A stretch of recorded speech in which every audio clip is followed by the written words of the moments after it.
The member for Menzies. I ask the Treasurer to outline to the House how the government is helping those Australians who have saved for their retirement to plan their future with confidence. And secondly, is the Treasurer aware of any alternative approaches that impact or would impact on senior Australians, including those senior Australians in my electorate of Menzies? The Treasurer has the call.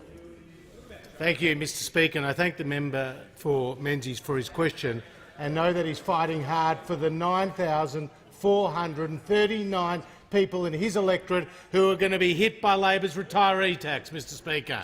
And the member for Menzies and those on this side of the House ask the question, why is the member for Barton happy to see over 4,000 people in her electorate hit by Labor's retirees tax? Why is the member for Batman happy to see the 4,372 members of her electorate hit by Labor's retirees tax? And why is the member for Ballarat staying silent when more than 6,000 members of her own electorate are going to be hit by Labor's retiree tax?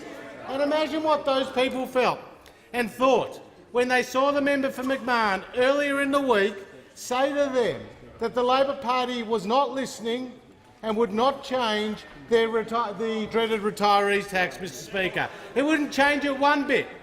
And that if you didn't like Labor's retirees tax and you were one of the more than 1 million people across Australia who are affected, then that's all right. Just don't vote for the Labor Party. That was an arrogant dismissal of the concerns of over 1 million Australians. Like Murray, Mr Speaker, who said, "I'm almost 72, my wife is 68.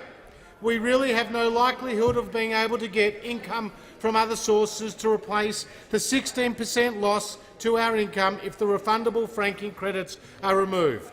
The proposal is a direct attack on older Australians who have ungrudgingly paid their way over many years through personal tax payments with no government handouts, created employment and wealth." Now, Mr Speaker, Murray and Helen, they're not the only ones affected. Like Richard. Richard points out that he will lose, from his early income, he will lose almost 30% as a result of Labor's retirees tax. And he says, as much as this upsets me, the reduction would include stopping charity donations to organisations such as the Salvation Army and the Red Cross. Further, our planned sponsorship of children for the Smith family will also not occur. Now, Mr Speaker, these are real-life stories of real people, people who will lose a substantial part of their income as a result of Labor's desperate tax grab.